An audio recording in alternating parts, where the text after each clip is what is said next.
البدع والأهواء، أهل البدع العقائدية وأهل البدع السياسية. أنا أقول بيننا وبينكم السلف، بيننا وبينكم الكتب، كان فيقول البدع بيننا وبينكم. Bismillahirrahmanirrahim. Alhamdulillahilladzi arsala rasulahu bil huda wa dinil haqq liyudhhirahu 'alad dini kullihi wa kafa billahi shahida. Asyhadu an la ilaha illallah wahdahu la syarika la iqraran bihi wa tauhidan. Wa asyhadu anna Muhammadan 'abduhu wa rasuluh sallallahu alaihi wa ala alihi wa sallama tasliman mazidan la nabiyya ba'dah. Ikhwani fid din, a'azzani wa a'azzakumullah jami'an wa barakallahu fikum. Sebelum kita melanjutkan bacaan terhadap kitab Syarah Lum'atul I'tiqad yang disyarah oleh Syekh Al-'Allamah Shalih Al-Fauzan asbahullah, seperti biasanya hadis yang telah disepakati untuk disetorkan terlebih dahulu, itu hadis Abi Hurairah radhiyallahu anhu muttafaqan alaih, mengenai bekerja lebih baik daripada minta-minta. Disebutkan di hadis tersebut, sampai-sampai dicontohkan orang kalau mencari kayu bakar kemudian dia jual, itu lebih baik daripada dia minta-minta. Baik diberi ataukah tidak diberi, mencari kayu bakar itu lebih baik daripada minta-minta. Maksudnya bekerja lebih baik daripada ngemis. Pada pertemuan sebelumnya sudah kami jelaskan, ngemis atas nama pribadi juga enggak boleh. Ngemis atas nama dakwah apalagi. Mahfum? Semuanya kembali kepada masing-masing. Apa kata Rasulullah SAW di hadis tersebut? La an yahtatiba ahadukum huzmatan ala dhahrih khairun lahu min an yas'alan nas fayu'tiyah au yamna'ah. Atau kama qala Nabi SAW, artinya sungguh salah seorang di antara kalian itu mencari kayu bakar kemudian memikulnya di punggungnya, itu lebih baik daripada dia minta-minta kepada manusia, baik dia diberi ataukah tidak. Paham?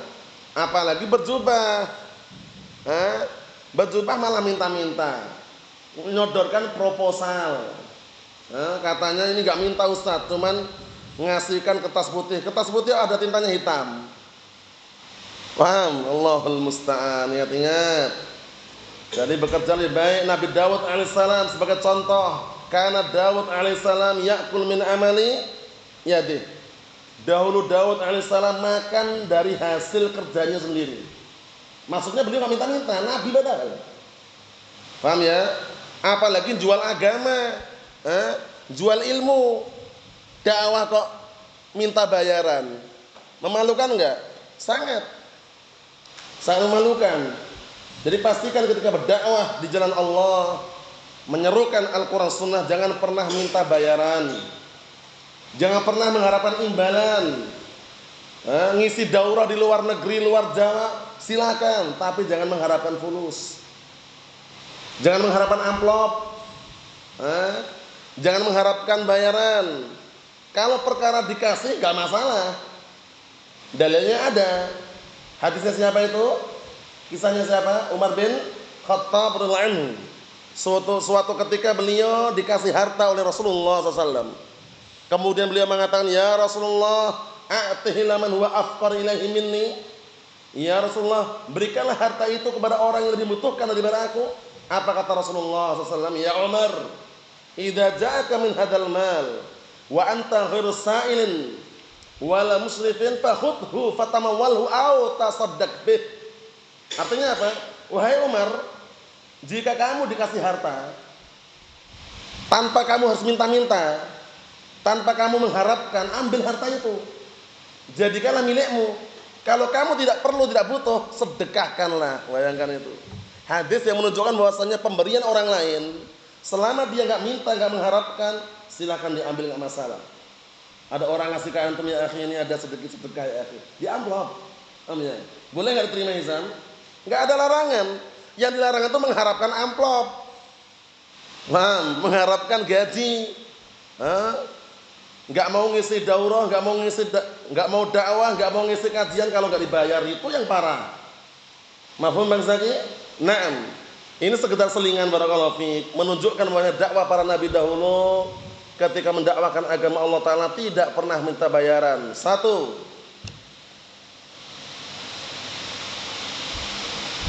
di antara dalilnya dua aja, satu aja. Ada dua tapi satu aja. Ada banyak, cuman sebutkan yang sering disebutkan para ulama sebagai tolak ukur dan juga gambaran bahwasanya dakwahnya para nabi itu enggak minta-minta. Satu,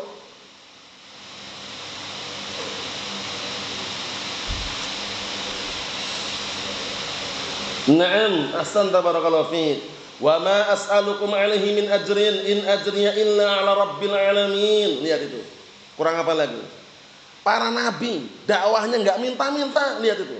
Dan tidaklah aku minta upah sedikit pun atas dakwah kepada kalian, melainkan upahku ditanggung atau berada di atas tanggungan Rabb semesta alam. Allah Ta'ala yang akan memberikan semuanya. Dua,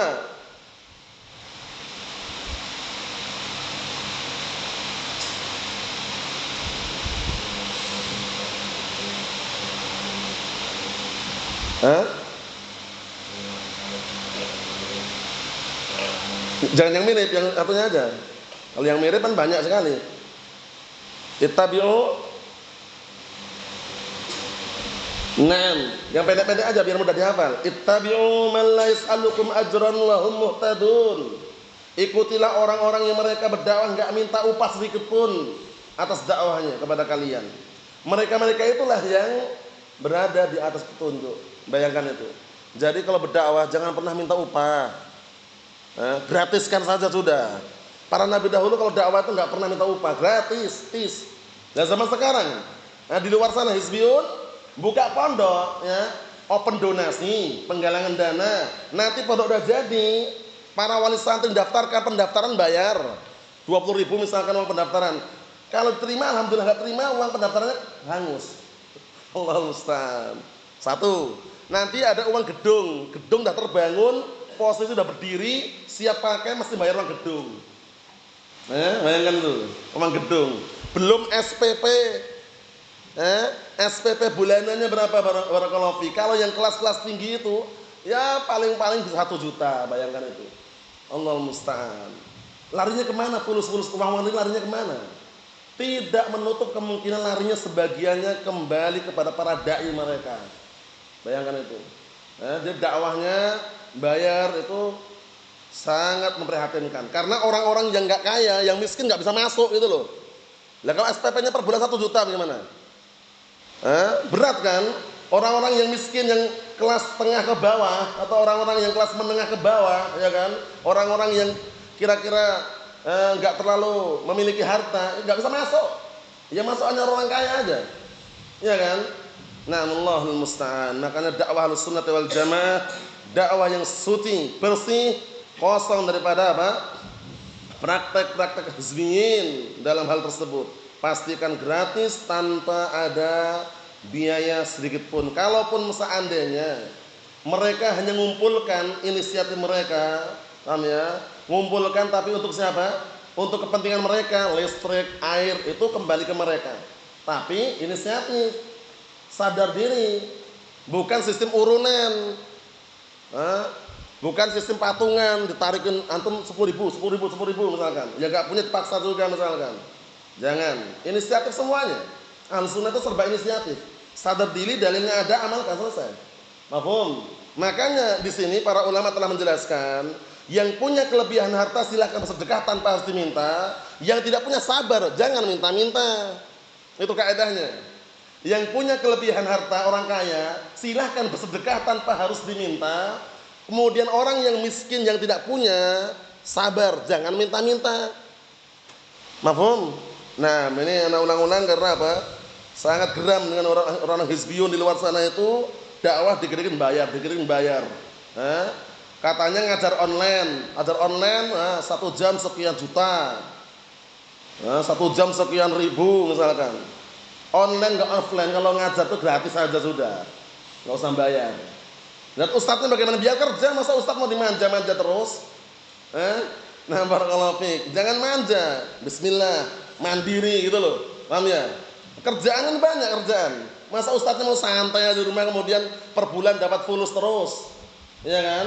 Nah, enggak mau ada kerjaan sama sekali ya. Kerjaan itu macam-macam barakallahu fiik. Intinya dia mau gerak, ada yang offline, online, ada yang banting tulang peras keringat, ada yang tanam modal santai dicair terus. Ada juga. Mafhum akhudaya? Pastikan jangan pernah minta-minta. Kerja mandiri. Semoga diberkahi Allah Subhanahu wa taala dan mudahkan semuanya. Serentak barakallahu fiikum, tafadhalu.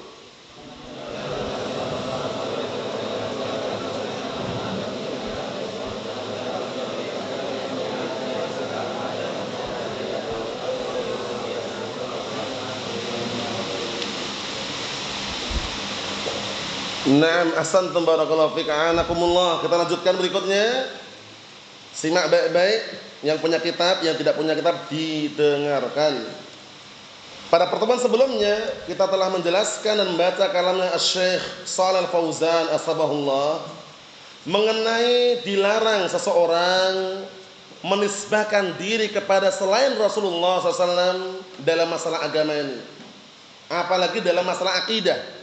Karena permasalahan akidah tauqifiyah, dibangun di atas Al-Quran dan As-Sunnah, bukan dibangun di atas logika. Sehingga Ahlus Sunnah wal Jamaah tidak fanatik dengan madhab tertentu, la Syafi'i, wala Maliki, wala Hambali, wala Hanafi, tapi Sunni, Salafi. Paham? Kemudian Ahlus Sunnah wal Jamaah tidak tertarik dengan jabatan-jabatan, tidak ikut serta rebutan kursi jabatan. Orang sibuk di luar sana teriak-teriak ingin dapat jabatan, dapat kekuasaan. Ahlus Sunnah tidak. Karena Ahlus Sunnah tahu di balik jabatan itu ada tanggung jawab besar yang seringnya orang lalai.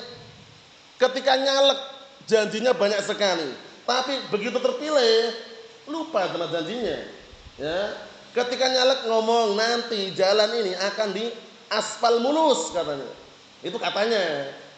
Setelah jadi dilantik lupa semua aspalnya. Bayangkan itu. Karena di balik kepemimpinan pemerintahan berat barakallahu fiik. Makanya Ahlus Sunnah wal Jamaah milih apa kemarin? Hizam, milih jadi apa Ahlus Sunnah wal Jamaah? Aman, simple, enggak banyak kritikan, jalankan. Ayo, rakyat sipil, Sunni Salafi, aman. RT boleh enggak Ustaz? Berat. RT berat. RW apalagi? Kadus atasnya lagi.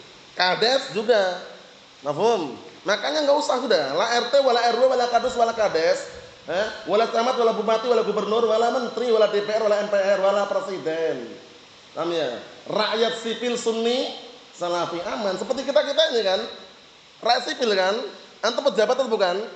Makanya rakyat sipil Sunni Salafi. Mafhum ya? Nah, barakallahu fiik, aman udah.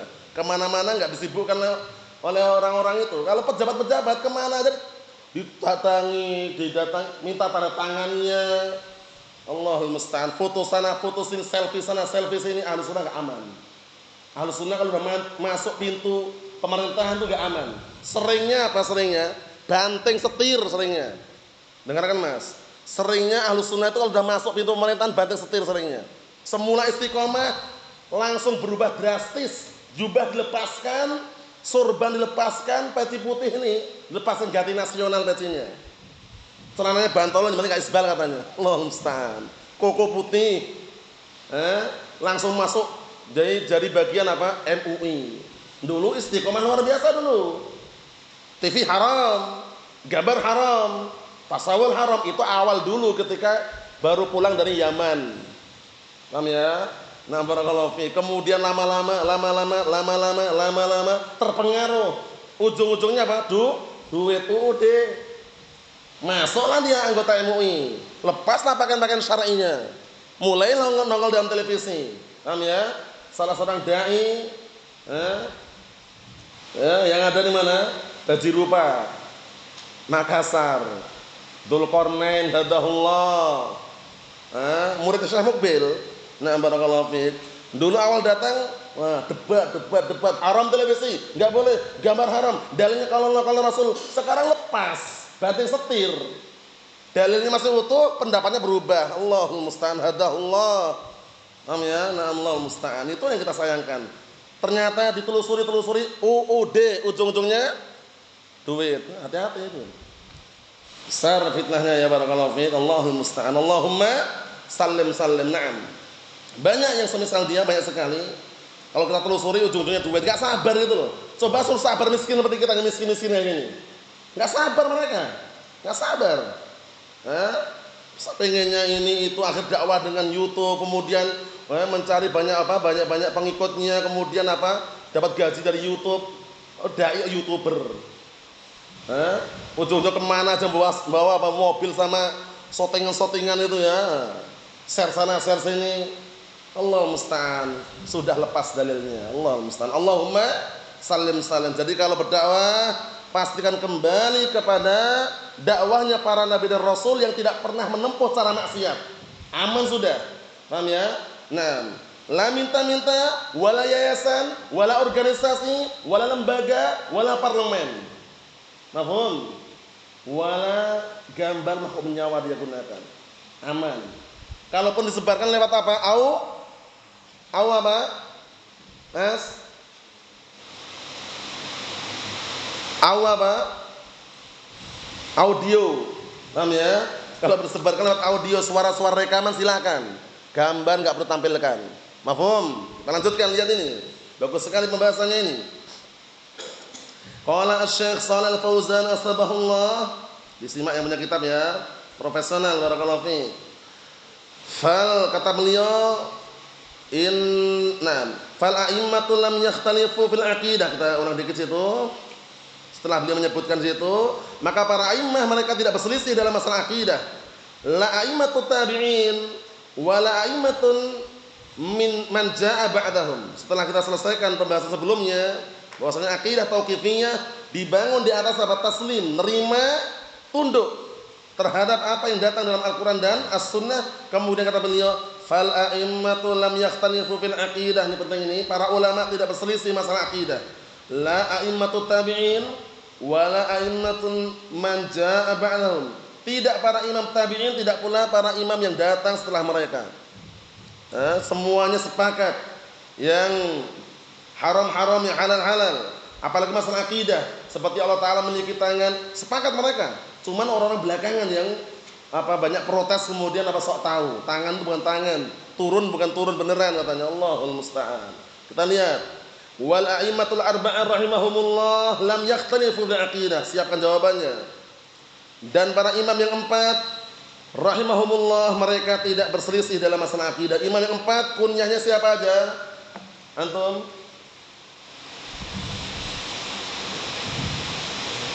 Kemarin tak sebutkan kemarin. Imam yang 4 kunyahnya siapa aja? Semuanya Abu Abdillah kecuali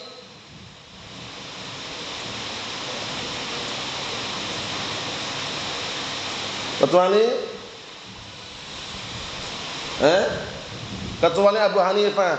Abu Hanifah siapa namanya? Imran? Lupa? Nazril? Nu'man bin Thabit. Imam Syafi'i siapa namanya? Hafidh Al-Yogyakarti.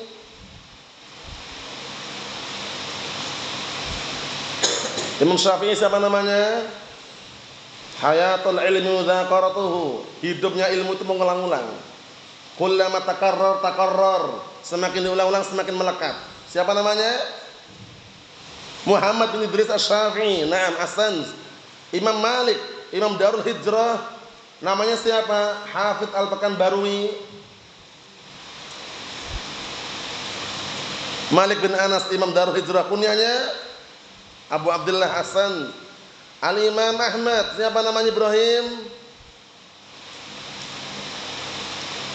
Langsungan. Siapa?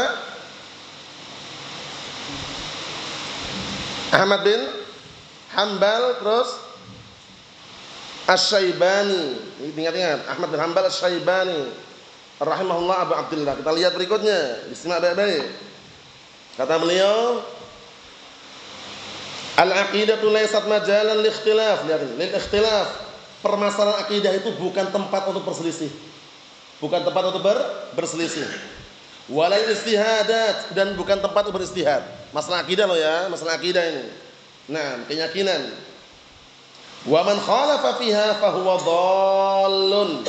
Maka barang siapa yang menyelisihi akidah tersebut, akidah sahihah, akidah Ahlussunnah wal Jamaah, maka dia sesat. Paham? Hati-hati. Permasalahan akidah harus kita pahami. Permasalahan akidah harus kita miliki. Dan permasalahan akidah yang paling nomor satu, tauhid. Paham ya? Nah, kita harus memiliki tauhid yang kuat. Jadi kita harus pahami apa itu syirik, apa itu tauhid. Apa itu musyrik, apa itu muwahhid. Kemudian apa saja pembatal keislaman. Dipahami semua itu, jangan sampai apa? Salah kemudian apa? Bingung dalam masalah ini. Karena dakwah Ahlussunnah, dakwah yang dikenal apa? Menyeru tauhid, memadamkan apa? Syirik, menyeru as-sunnah, memadamkan al-bid'ah. Mengajak kepada tauhid, kemudian apa? Memberantas kesyirikan. Mengajak kepada as-sunnah, memberantas apa? Kebid'ahan. Itulah dakwah Ahlussunnah wal Jamaah. Nah, makanya Al-Imam Ibnul Qayyim Al-Jauziyah rahimahullah menyebutkan dalam kitab Ighatsatul Lahafan, apa kata beliau? Fal mu'ridu 'anit tauhid musyrikun sya'a am aba, wal mu'ridu 'anit sunnah mubtadi'un dhallun sya'a am aba. Artinya apa? Orang yang berpaling dari tauhid musyrik dia. Mau atau enggak mau, itulah vonisnya, musyrik dia. Sedangkan orang yang berpaling dari as-sunnah, dia mubtadi'un dhallun. Maka dia adalah orang yang mubtadi', sesat. Sya'a amaba, dia mau atau tidak. Mafhum? Oleh karena itu barakallahu fiik, sabar di dalam memegang as-sunnah, sabar dalam berpegang teguh di atas sunnah bagaimanapun keadaannya. Bagaimanapun barakallahu fiik situasi dan kondisinya. Kenapa?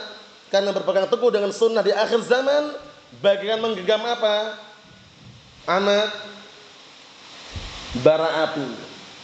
Sebagaimana datang dalam hadis yang sahih, hadis Anas bin Malik radhiyallahu anhu, rawahu Tirmidzi. Apa kata Rasulullah SAW? Ihsan,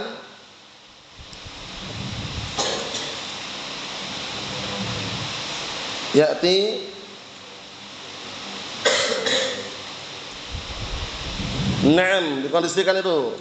Ya'ti 'alan nasi zamanun as-sabiru fihim 'ala dinih kal qabid 'alal jamri. Itu faedahnya dikondisikan ya. Kalau enggak paham Arabnya, Indonesianya, biasakan nulis faedah biar nanti apa?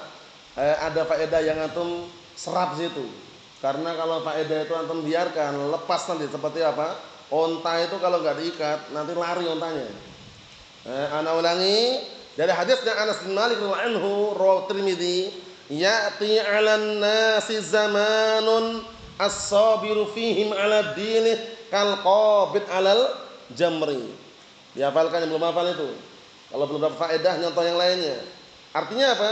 Akan datang nanti suatu zaman di hadapan manusia orang yang kokoh di atas agamanya. Kokoh di atas agamanya dalam kondisi semua manusia dan rusak ini, tapi dia kokoh. Itu bagaikan orang yang menggenggam bara api. Antum tahu bara api, Novel? Apa itu bara api? Tahu bara api atau enggak? Apa itu bara api? Apa? Tahu bara api atau tidak? Apa itu? Sulit mengungkapkan. Kenapa sulit mengungkapkan? Imran, tahu bara api enggak, Imran? Tahu? Atau sulit mengungkapkan? Ungkapkan antum. Bara api itu apa? Apa?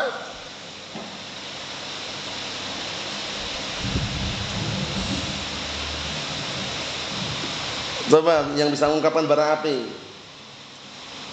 Ubaidah tahu bara api? Apa itu bara api? Bara api itu barakallahu fi seperti arang atau kayu dibakar kemudian apa? Menyala-nyala dan apinya mati. Nah, ketika menyala-nyala itu yang warnanya jingga itu bara api namanya. Itu sarahnya. Paham ya? Nah, kalau antum genggam panas enggak kira-kira? Kalau antum kurang paham, antum orang Jawa kan, mowo. Tahu mowo antum? Bagaikan orang yang genggam mowo. Paham ya? Bagaikan orang yang menggenggam bara api. Bara api itu bahasa Jawanya mowo. Paham ya? Nah, insyaallah yang orang-orang Jawa paham itu. Paham mowo antum? Nah itu. Paham ya? Nah, bara api. Arang atau kayu dibakar, ya kan? Biasanya langsung apa kalau apinya udah mati? Warnanya apa biasanya itu? Kuning kedingga-dinggaan kan? Nah, itu. Itu namanya bara api. Nah, dipermisalkan bagaikan orang yang genggam bara api panas atau tidak Maulana? Panas. Kalau orang enggak kuat terpental itu. Karena fitnahnya sangat dahsyat akhir zaman itu. Mulai dari fitnah apa? Nazril, harta, tahta, wanita. 3 fitnah ini. Yang paling dahsyat ini. Kalau kita nggak kuat udah hati-hati. Pastikan sabar barakallahu fiik. Istiqomah atau maju ke depan, ada perkembangan. Mundur ke belakang, banting setir, jangan. Rugi. Mafhum? Baik itu masalah ekonomi, masalah keluarga, masalah internal, masalah eksternal.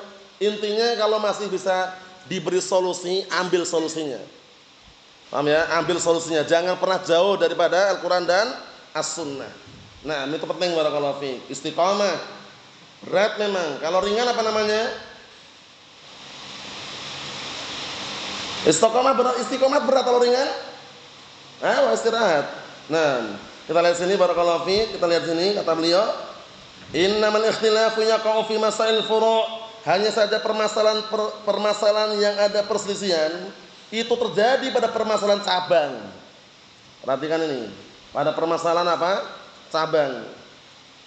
Wa hiya masail fikhi al-amaliyah, yaitu permasalahan fikih yang kaitan dengan amalan keseharian.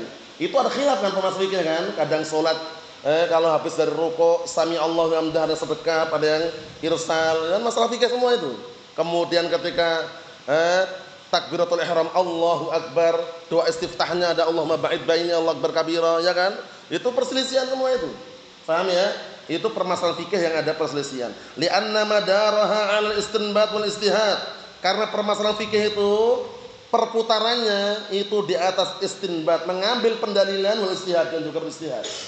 Paham ya? Para ulama beristinbat dari hadis ini, mengambil istinbat dari ayat ini. Mafhum? Mengambil beristihad dengan dalil ini misalkan. Nah, seperti itu. Wa nahnu ma'murun bil istihad fi masail fiqh. Kita diperintahkan kalau dalam masalah fikih ini beristihad, tapi jangan sembarang milih. Istihad itu ada berapa kemungkinan, Bang? Ada 2 kemungkinan. Imma istihadnya benar, imma istihadnya apa? Keliru. Kalau dia ahlu istihad kok benar, dapat berapa pahala? Kalau benar 2 pahala. Kalau ternyata dia istihadnya keliru, dapat berapa pahala? 1 pahala. Sebagaimana perkataan Nabi kita Muhammad sallallahu alaihi wa ala alihi wasallam dalam hadis yang sahih, idza ijtahada al-hakim fa asaba falahu ajran wa idza ijtahada fa akhta'a falahu ajrun wahid. Atau kama qala Nabi sallallahu alaihi wasallam. Artinya, apabila seorang alim atau seorang hakim beristihad kemudian benar, dapat berapa pahala? 2 pahala. Namun apabila beristihad kok keliru, dapat 1 pahala, yaitu pahala istihadnya. Karena orang beristihad itu enggak sembarangan. Dia mengumpulkan semua dalilnya yang dia miliki, yang dia pahami, yang dia ketahui, kemudian menyimpulkan dengan suatu hukum, ternyata hukumnya keliru gitu loh. Paham ya? Ini enggak sembarang orang ini. Orang yang benar-benar paham, di antaranya paham bahasa Arab di antaranya. Orang enggak paham bahasa Arab, nahwunya belum bisa, shorof pun enggak pernah belajar misalkan, langsung dia beristihad. Paham ya? Terus bagaimana kalau seperti kita-kita ini? Kalau seperti kita-kita ini barakallahu fiik mengambil istihad yang benar, kalau belum mampu beristihad sendiri, jangan milih istihad yang keliru. Wah, ini istihadnya Syekh Fulan, istihadnya para sahabat. Kalaupun para sahabat beristihad kok berseberangan dengan perbuatan Rasulullah SAW, ambil perbuatan Rasulullah SAW. Seperti apa contohnya? Istihadnya siapa? Ibnu Umar mengenai jenggot. Jenggot itu kalau udah 1 genggam boleh diapakan? Dipotong. Itu istihadnya keliru.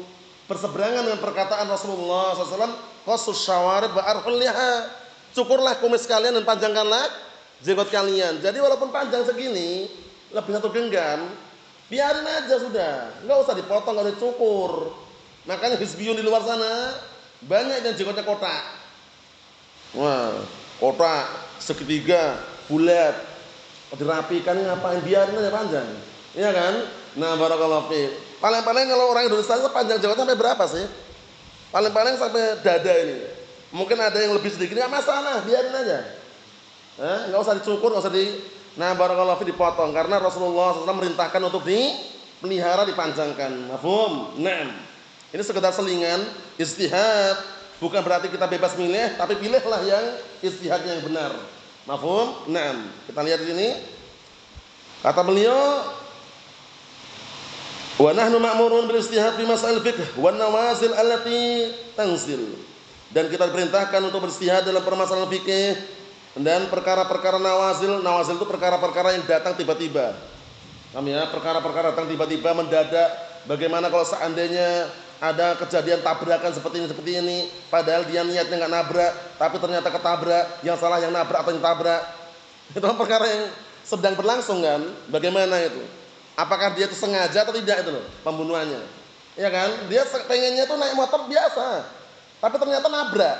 Yang ditabrak mati. Nah, ini pembunuhannya sengaja atau tidak sengaja, keliru atau enggak keliru. Maksudnya dalam hal yang mana gitu loh. Paham ya? Itu semuanya barakallahu fik nawazil. Nawazil itu perkara-perkara yang datang tiba-tiba. Paham ya? Atau perkara-perkara yang harus dia beristihad di situ. Wal hawadits allati tahdits, atau kejadian-kejadian yang baru terjadi. Ini yang barusan tadi ya. Kalau nawazil itu perkara-perkara yang harus dia beristihad di situ. Misalkan kejadian perang di Palestina. Perhatian, kejadian perang di Palestina. Palestina kan kebanyakan kaum muslimin memang. Walaupun di sana juga ada yang selain muslimin juga ada sana. Paham ya?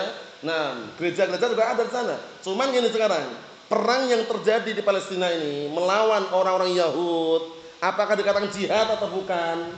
Itu kan perkara nawazil yang para ulama harus segera mengambil sikap di situ. Paham ya? Karena peperangannya ini apakah kaum muslimin secara umum, kita katakan kaum muslimin secara umum yang berperang di sana melawan orang Yahudi, orang kufar, jihad fisabilillah. Paham ya? Nah, adapun kita mendoakan kelompok-kelompok tertentu di sana seperti Hamas, pasukan yang bikinnya Ahmad Yasin. Paham ya? Nah, barakallahu fiik, yang dominannya orang-orang IM, dikuatkan orang-orang Syiah Rafidhah Lebanon, pasukan Hizbullah, pasukannya Hasan Nasrullah. Paham ya?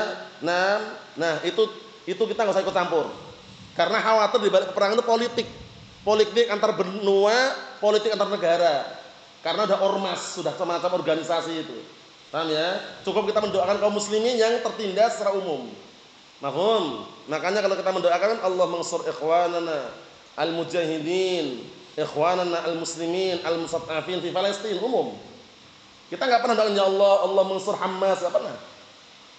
Mafhum? Nah, barakallahu fiik. Karena peperangan seperti itu barakallahu fiik, itu cerna baik-baik apakah peperangannya itu benar-benar murni, tanpa ada kaitannya dengan politik atau semisalnya, itu semua diperhatikan.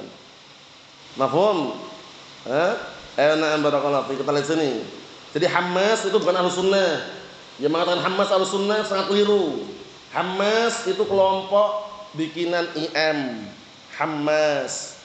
Paham ya? Jangan tertarik, wah pemberani mereka punya sorban bersuara la ilaha illallah, enggak tertarik sama sekali. Paham ya? Nah, kenapa? Karena organisasi. Mafhum? Nah, dulu pembikinnya Ahmad Yasin. Ya, dibikin Ahmad Yasin.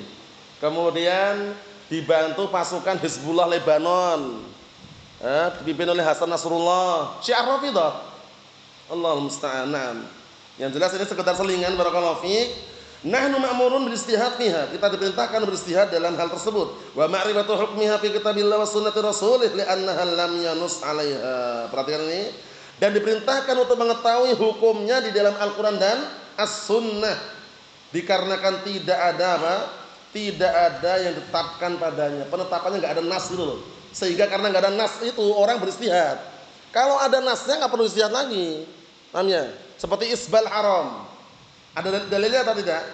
Kalau isbal haram ada. Ma asfala minal ka'baini minal izari fa finnar. Apa saja yang menjulur sampai di bawah mata kaki, baik sarung atau yang semisalnya, termasuk bagian api neraka. Satu, kedua. Rasulullah SAW mengatakan, iyyaka wa isbalal izar fa innahu minal makhilah wallahu la yuhibbul makhilah. Hati-hati kamu, tinggalkanlah isbal. Isbal izar itu manjangan sarung atau pakaian sampai di bawah mata kaki, karena itu termasuk kesombongan dan Allah Taala tidak mencintai kesombongan. Dalil yang lain, innallaha la yanzur ilal musbil. Sesungguhnya Allah Taala tidak melihat kepada orang yang musbil.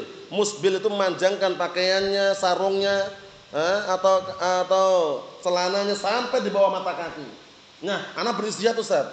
Beristihad bahwasanya isbal itu enggak haram. Karena apa? Haramnya itu kalau sombong katanya. Kita katakan disebutkan dalam hadis tadi, itu termasuk perbuatan sombong. Iya kan? Fa innahu minal makhilah, sesungguhnya termasuk perbuatan sombong. Wallahu la yuhibbul makhilah. Sedangkan Allah Taala tidak mencintai kesombongan. Kemudian kita cara jawabnya, kalau sombong tambah lagi Allah Taala tidak melihat. Kalau enggak sombong bagaimana? Kena ancaman umum. Celana, sarung, pakaian yang di bawah mata kaki termasuk bagian api neraka itu umum. Yang sombong bagaimana yang sombong? Perhatikan. Yang sombong bagaimana lafadznya? Sebutkan dalam hadis itu, innallaha la yanzur man jarra saubahu khuyala. Sesungguhnya Allah Taala tidak melihat orang yang memanjangkan pakaiannya sampai di bawah mata kaki dalam keadaan sombong. Jadi kalau sombong parah, ancaman neraka plus enggak dilihat oleh Allah Taala. Yang enggak sombong bagaimana enggak sombong? Ancamannya apa? Neraka juga secara umum. Makanya enggak ada celah lagi untuk ngeyel situ. Isbal haram Pak, enggak haram kalau sombong katanya. Kalau dia enggak sombong aja dihukumi sombong karena menyelisih syariat. Paham? Nah makanya kalau punya celana, sirwal, enggak perlu dilinting-linting, lipat-lipat, potong aja sudah sampai di atas mata kaki. Mafhum? Naam, seperti itu. Lanjutin lagi dikit lagi. Wa amal mansusu 'alaiha fa hadhi laysa fiha kalamun.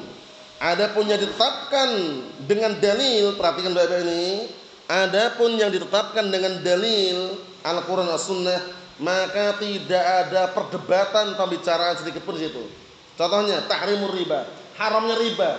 Wah, ana beristihad riba itu enggak haram, halal katanya.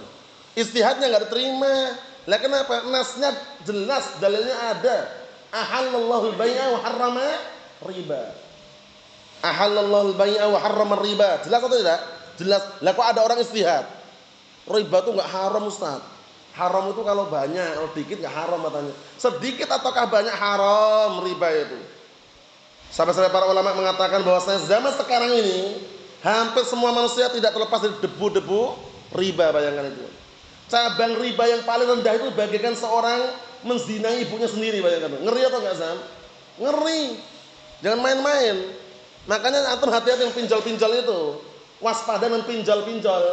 Tahu pinjol antum? Pinjaman online. Paham ya? Nah, pinjol-pinjol itu karena minjam kan tapi ada bunganya.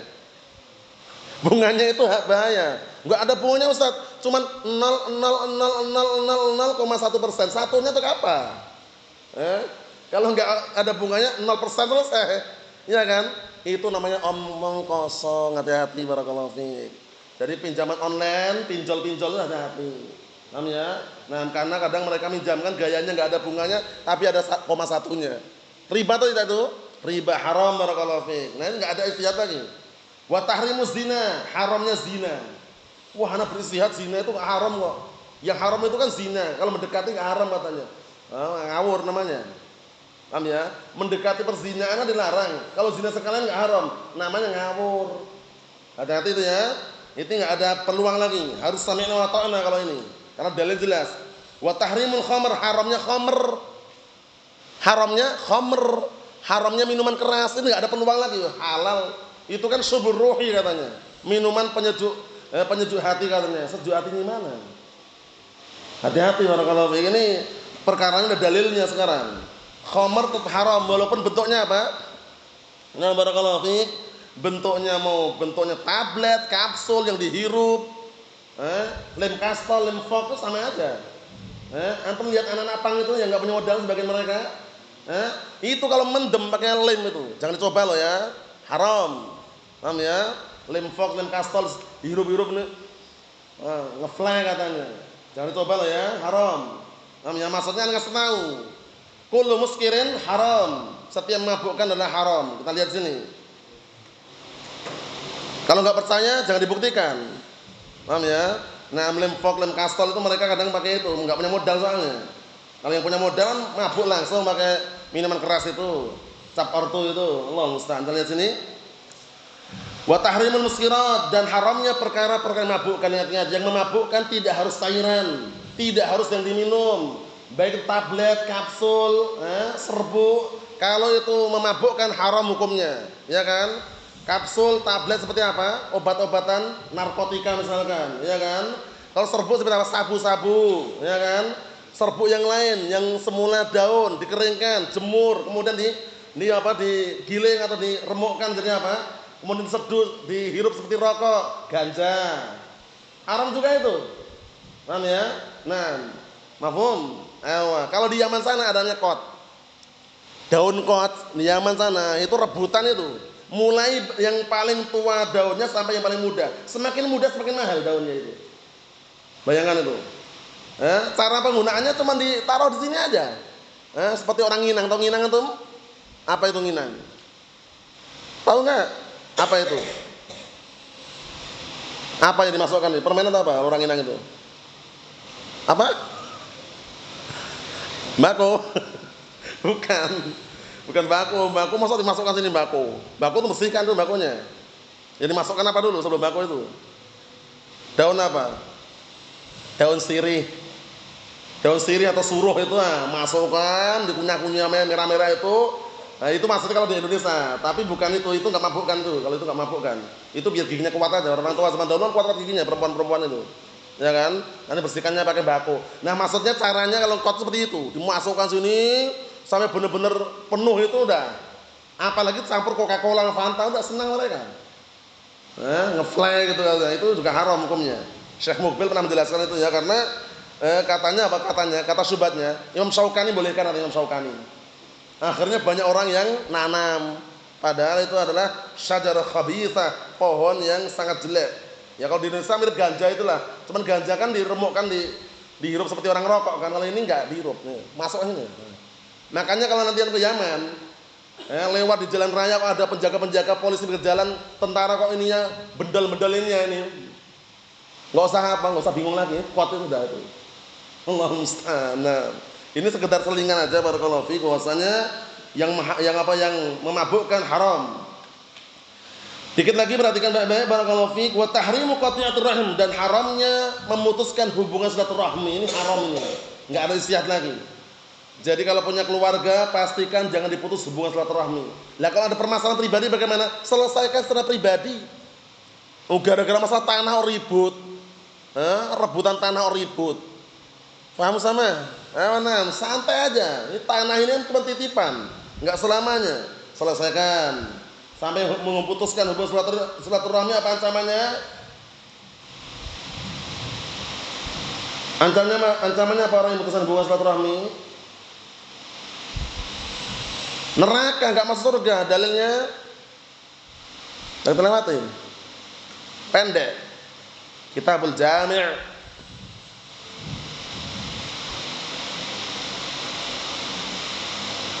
Enggak usah tambahin. Yang tadi udah benar teman, enggak usah tambahin rahimnya. La yadkhulul jannata qati'un. Tidak masuk surga orang yang memutuskan hubungan silaturahmi. Jadi jangan pernah diputus hubungan silaturahmi ya barakallahu fiik, dengan orang tuanya, dengan kakaknya, dengan abangnya, dengan adiknya, komunikasi. Kalau belum dapat hidayah didakwai, didoakan mereka.